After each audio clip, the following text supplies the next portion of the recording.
Saudara, salah seorang pemikir, Robert Dahl umpamanya, membicarakan tentang kesenjangan yang melebar.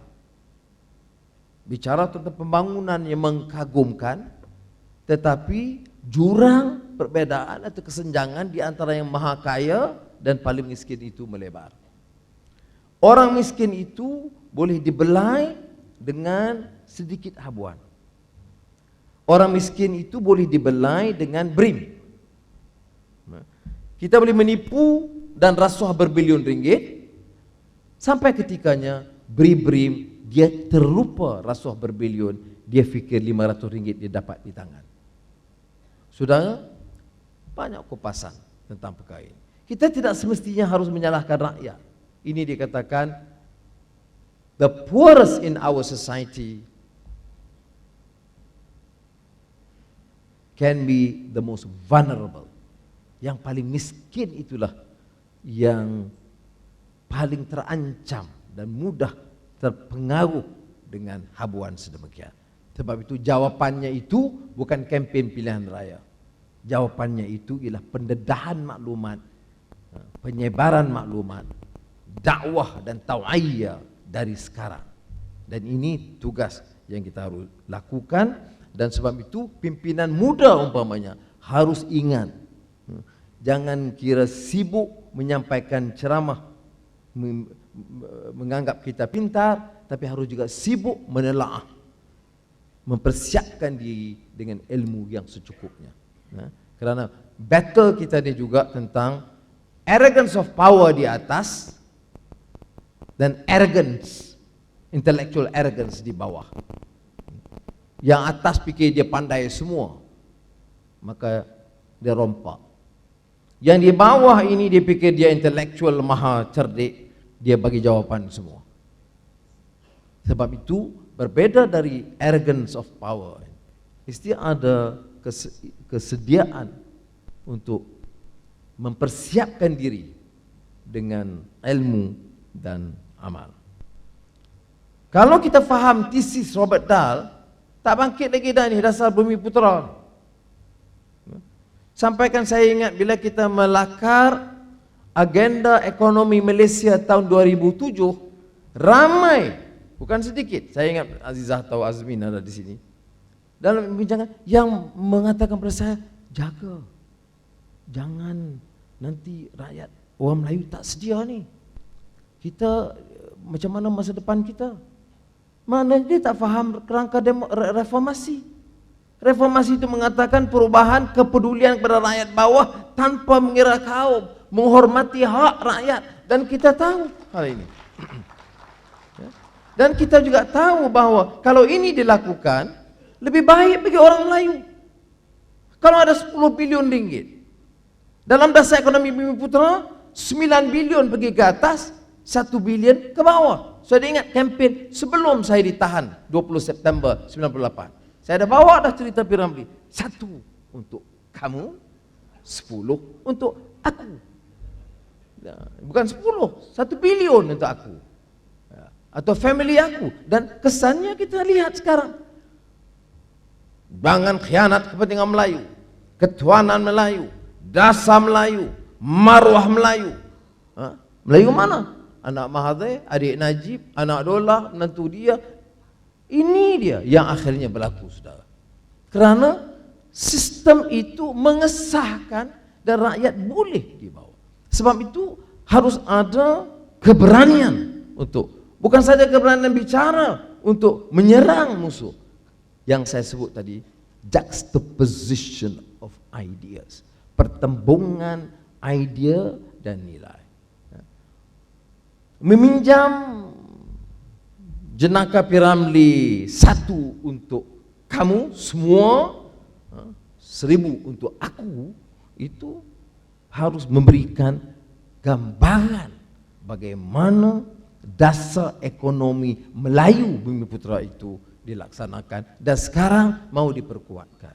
Sudah bayang, patut yang harus dilakukan ialah kontrak berbilion ringgit Petronas itu diagihkan semula dengan adil.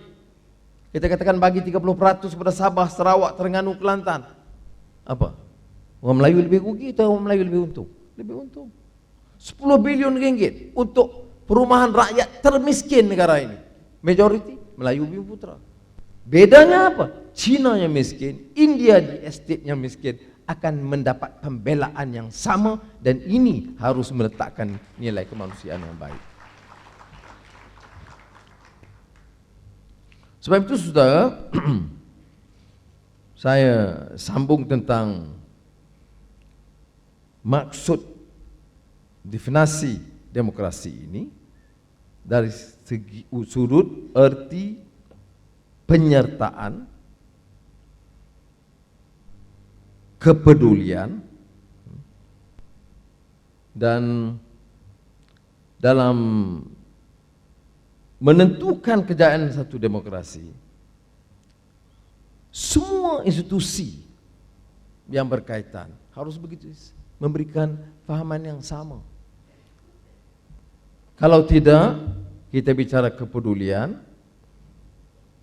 badan penguasaan tidak faham, peguam negara masih Gani Patel, badan kehakiman masih melihat rakyat itu musuh, hanya mengikut arahan eksekutif, dia tidak akan ada memenuhi perubahan dimaksudkan. Jadi kita dalam kertas ini saya kupas panjang kupasan Morlino, karena Morlino itu di antara orang yang paling teliti mengupas tentang keterlanjuran, kurang ketelusan dalam sistem pilihan raya. Yang penting melanjutnya dalam soal demokrasi ialah tata kelola kerajaan, governance. Rakan-rakan ahli parlimen dah ramai, ahli Dewan Undangan Negeri pun ramai. Moral imperatif mereka apa? Tanggungjawabnya itu adalah pertanggungjawaban, accountability. Kerana accountability, pertanggungjawaban, kalau tidak ada, tidak akan ada tata kelola pemerintahan dan pentadbiran yang baik. Apa kata Robert Dahl? Constant capacity of the government to satisfy the citizens who are considered politically equals by executing the policies that correspond to their preferences. Sudah tengok? Politically itu bila menteri berucap kepada peneroka Felder, dia anggap peneroka Felder itu equal. Maknanya kalau ada satu keputusan dia yang akan menguntungkan kelompok di atas, tentunya tidak dianggap peneroka itu equals. Dia bicara tentang rakyat, perumahan rakyat, tapi kalau dia tengok estate sektor yang paling miskin itu, majority India atau kawasan-kawasan perumahan yang tenat di kawasan Melayu, itu kategori yang paling rendah dan oleh demikian tidak ekonomik untuk menyelesaikan. Mana ada tanah? Tanah dah mahal, kos perumahan yang mahal, jadi tak mampu. Mampu milik ini bermakna mula dengan RM130,000. Ini maknanya dia tidak bercakap dengan citizens as equals. Ini saya ingat satu isu yang cukup fundamental yang harus kita mengerti, yang menyebabkan di antara kelemahan dasar sistem demokrasi ini ialah bad governance. Maknanya pemerintah yang hanya mementingkan kroni, keluarga dan elit politik.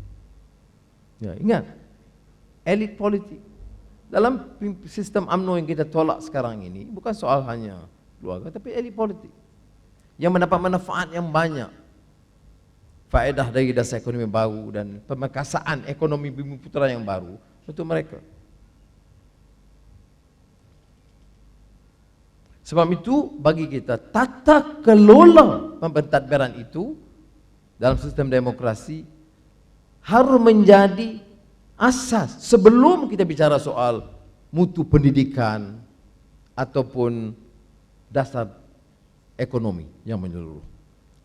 Karena sahabat saya, Larry Diamond dari Stanford University, saya katakan sahabat sebab dia dah offer saya jadi profesor di sana. Saya duduk timbang misalnya. Kata dia, economic growth will not be sustainable without significant improvements in governance. For democratic structures to endure, they must listen to their citizens' voices, engage their participation, tolerate their protests, protect their freedoms, and respond to their needs. Tolerate their protests. Itu yang saya tolerate banyak. Yang diperingatkan supaya tolerate their protests. Kalau tidak, ya kadang-kadang kita tahu ada keterlanjuran dan reformis sendiri. Zuna tahu, Badrul Amin tahu, karena saya bagi pandangan, saya kata jangan, ada batasnya. Reformasi ini harus berakar kepada keyakinan dan pamernya itu batas akhlak dan etika. Kalau dia langgar itu, bagi saya dia bukan islah mastata', maka garis. Tetapi kalau ada keterlanjuran, ya, harus ada kesediaan untuk memberikan kefahaman dan memaafkan, ya. Melainkan kalau dia bunuh orang Mongolia atau sebagai, atau rakyat Melayu dan sebagainya, itu soal lain.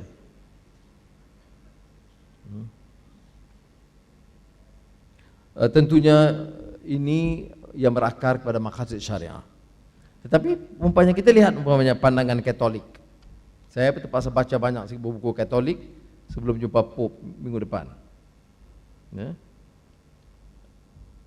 Dalam paham etika Catholicism, every person has a fundamental right to life and to what is required to live a full and decent life, and there is a moral duty to help others. Ya. Ini yang jaga prinsip kejiranan. Ya. Ini tidak lagi daripada prinsip Islam. Saya sebut begini kan dia sebut ini pluralisme agama. Falsafah Vedic Hindu yang banyak diungkapkan oleh Mahatma Gandhi, apa dia? Nar Seva, Narayana Seva. Aneh, ada tahu tak? Saya mic ni saya tak pernah dengar dia cakap ni. Iaitu maknanya apa? Service to people is service to God. Betul ke Manika? Tak, kita tak betul yang jaga. Nar Seva, Narayana Seva, ini akhirnya service. Mengapa saya sengaja kutip selalu Islam akarnya, Catholicism, Hinduism? Karena kalau ianya akar itu kepada keyakinan, kalau pelanggarannya itu bukan semata-mata pelanggaran ideologi, bukan saja pelanggaran sistem pilihan raya, pelanggaran terhadap prinsip keyakinan, kepercayaan yang bersandarkan kepada agama Islam bagi kami dan saudara yang yakin dengan Hindu atau Buddhis ataupun Kristen. Bagaimana pula kalau keadaannya berlaku di sebaliknya? Kita kata kita demokrasi, tapi tidak ada keadilan sosial. Sekali lagi salah seorang pemikir yang paling saya gemari, John Rawls, yang disebut Rawlsian. Rawlsian ini kerana dia bicara soal pembangunan, dia bicara soal ekonomi, dia bicara soal undang-undang, cukup kuat. Tetapi paling keras soal social justice. John Rawls ini dari segi pemikiran sealiran dengan Amartya Sen. Amartya Sen ini katanya, apa arti pertumbuhan kalau tidak ada keadilan? Apa arti pertumbuhan kalau tidak ada pembangunan, pertumbuhan kalau tidak ada freedom atau kebebasan? Jadi, the principles of social justice, according to John Rawls, provide a way of assigning rights and duties in the basic institutions of society, and they define the appropriate distribution of the benefits and burdens of social cooperation. Ya, menjadi tanggungjawab. Ini termasuk sebab itu kita dalam kerangka Pakatan Rakyat, kita sebut gaji minimum, kita sebut pemerataan ekonomi. Ini prinsip asas dia. Dan di dalam Asian Renaissance, gelombang kebangkitan Asia, saya gunakan ungkapan ekonomi manusiawi atau humane ekonomi yang tentunya tercerna dari asas prinsip Islam, keadilan sosial, dan yang difahami oleh banyak agama lainnya. Ya. Kerana pendekatan Islam tentang kebajikan, sedekah itu cukup kuat sehingga institusi pendidikan mengikut Fazlur Rahman, Profesor Fazlur Rahman dari University of Chicago, bukunya Islam and Modernity, dia mengatakan bahawa dari tradisi itulah yang menyebabkan pendidikan di peringkat awal merebak bukan semata-mata atau hanya dengan usaha pemerintah, tetapi dengan wakaf dan sedekah, universities dan hundreds and thousands of schools yang kita lihat di dunia Arab dulunya sehingga dirobohkan oleh pemerintah-pemerintah yang zalim, dan Indonesia terutama di bawah Nahdlatul Ulama dan juga Muhammadiyah dengan universiti dan sekolah-sekolah. The redistribution of this wealth is to be undertaken by the state with condition precedent that it is done in a transparent way with officials being held completely accountable. Saudara, saya tahu sebahagian saudara menjangkakan saya harus berikan pidato reformasi. Tapi sementara itu akan saya terus lakukan. Saya mau memanfaatkan dengan majlis pada hari ini untuk melakar kupasan tajuk-tajuk yang lebih diperinci, yang menuntut kita memikir secara lebih mendalam dan membaca secara lebih meluas. Karena kita sudah tahap yang saya percaya jauh lebih matang. Ya. Ada sebab mengapa kita begitu marah sekali. Dan marah sedikit masih munasabah sekarang ini kerana kezaliman masih berterusan. Tetapi jangan kita lupa dan kembali fokus kepada, sementara kita bicara soal legitimacy ke pemerintah yang tidak legitimate. Sahihnya pemerintah itu bila tidak tipu pilihan raya. Sahihnya itu bila dana rakyat itu dibahagikan. Sahihnya reformasi itu ialah bila kita ada usaha untuk mengangkat martabat rakyat, meningkat kefahaman kita dan menentukan anak-anak kita mewarisi semangat reformasi yang sama. Mungkin tidak di jalan seperti mana lebih riuh tahun 98-99 berikutnya, tetapi lebih dari sudut memahami, ledakan, tuntut perubahan di kursus-kursus, di seminar sebagai asas yang cukup kukuh yang akan menyebabkan mereka akan menyingkirkan dengan mudah segala propaganda bobrok yang disampaikan. Jadi oleh karena demikian, reformasi dan social initiatives ini tidak perlulah kita gunakan untuk bawa konsultan besar-besar dan mahal-mahal. Ada kepakaran tempatan, ada minat bawa perubahan, dan saya harap bukan saja parti dan aktivis parti dan reformis, tapi kita dapat meluaskan lagi kupasan ini yang tidak hanya menjadikan satu jentera politik yang sempit. Baik itu kita bahaskan berulang kali biro politik. Mengapa ia tidak menjadi akademi latihan jentera pilihan raya? Tidak. Ini bukan soal melatih jentera pilihan raya. Ini melatih kefahaman tentang asas perjuangan dan asas perubahan dan reformasi itu sendiri. Maknanya kalau kita nak memaham tumpuan pilihan raya itu ialah melatih pacar, melatih pemidato untuk menyampaikan maklumat. Tumpuan kita di sini ialah melatih supaya ada kefahaman tentang sejarah, tentang dasar perjuangan, termasuk membahaskan isu-isu sensitif. Islam, soal Melayu, soal dasar ini apakah dasar ekonomi bolehkah Parti Keadilan atau Pakatan Rakyat menolak agenda Melayu UMNO? Kalau kita menolak, sebab apa? Dan mengapa kita harus pertahankan nasib yang menimpa orang India yang miskin di kampung, atau orang Cina yang dibunuh tanpa sebab? Apatah lagi yang Melayu dari Dayak, di kalangan Dayak, dan juga di rakan-rakan kita di Sabah.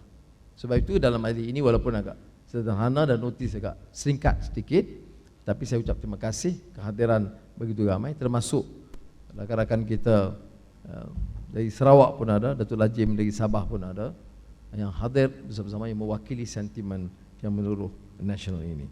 Saudara, jalan masa depan kita ini akan ditentukan dengan persiapan lebih rapi. Dalam pergelutan kita, reformasi yang kita lakukan yang cukup wajar, dan pergelutan dan pilihan raya kadang-kadang tak sempat kita tumpu dalam soal melatih angkatan muda yang cukup mantap dan wibawa. Sekarang masanya, cabarannya kepada Dr. Edmund dan pasukan ialah untuk memastikan ini berlaku, dan seluruh sukatannya itu harus berdiri tegak mempertahankan nilai dasar dan program yang kita mau anjurkan. Tapi berbeda dengan sistem politik yang terikat, kita harus berikan ruang yang lebih bebas, lebih terbuka untuk membahas isu yang lebih kontroversial dan bertolak ansur seandainya ada kelainan atau fahaman yang berbeda. Saya tidak mau Dewan Reformasi ini hanya mewakili satu kelompok. Ia harus mewakili sentimen menyeluruh reformasi ini. Nah, ini harus kita faham, dan sebab itu tidak harus bimbang, kerana saya akan teliti sendiri dan pastikan bahawa semangat ini dipatuhi. Dan tetapi satu kebanggaan kita pada hari ini, ada yang menyatakan ya, reformasi ini nama Dewan Reformasi, yang pengurusi itu eksekutif ini nampak macam korporat. Boleh ke saya kata korporat ke tidak ke? Itu dalam reformasi, kalau tidak kita ubah, tak ada masalah ya. Tetapi yang bezanya sebab ia memerlukan kemahiran, keterampilan yang khusus dalam bidang training. Saya boleh, kalau nak boleh minta jadi zuna, jadi pengurusi, jadi zuna. Kekuatan dia penulisan, sindiran tajam dan kartun. Jadi itu kepakaran dia, saya tidak mau ganggu. Jadi ada mengatakan bahawa apakah ia lari daripada garis landasan yang ditentukan? Tidak. Saya nak bagi jaminan. Pohon kesabaran saudara teliti. Esok mamanya tahalluf siasi. Syekh Nuruddin Lemu, seorang sarjana Islam terkemuka, anak kepada Ibrahim dan Aisyah Lemu yang kami kenal dah puluhan tahun, dia nak jelaskan tentang maqasid syariah itu, supaya orang Islam yang hadir, orang bukan Islam yang hadir, tahu istilah kerjasama ataupun muafakat politik itu apa dia dalam Islam, dalam syariat. Jadi itu namanya hujah. Ada nanti kita bicarakan tentang isu-isu yang lain yang memang disediakan, baik bentuk latihan, baik bentuk seminar. Saya menekankan kepada Nurul Izzah, Edmund dan pasukan mereka supaya lebih menumpukan latihan daripada seminar biasa. Ya. Kerana kecenderungan seminar ini dengar satu paper, kemudian kupas-kupas sikit balik. Tapi kalau ada kursus minimal 5-6 jam satu hari itu, kita betul-betul mendalami dan menguasai bidang itu. Kalau kita bicara maqasid syariah, macam Datuk Najib bicara maqasid syariah. Kita cakap maqasid syariah, dia pun maqasid syariah. Tapi belum tentu ada keupayaan untuk membahas apa maksud matlamat murni syariah itu. Jadi itu sebab mengapa saya mahu hal-hal sedemikian. Ya. Tetapi tentunya tajuk-tajuk itu masuklah ya. Macam saya gunakan ungkapan humane economy, ekonomi manusiawi. Ada yang setuju, ada yang tidak. Nah, harus ada sehari seminar membahaskan mengapa istilah itu digunakan, kepedulian kepada rakyat, mengapa pertumbuhan bukan menentukan kejayaan ekonomi. Sampai sekarang rakyat masih keliru. Ahli ekonomi mengajar di universiti masih bicarakan kejayaan kita kerana pertumbuhan ekonomi. Kita bukan kadang terpengaruh. Padahal kejayaan ekonomi itu ialah soal kepedulian kepada rakyat.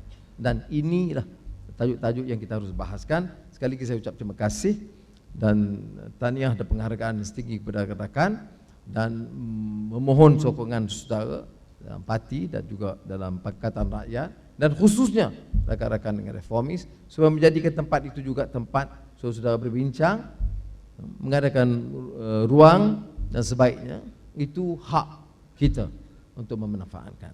Assalamualaikum warahmatullahi wabarakatuh.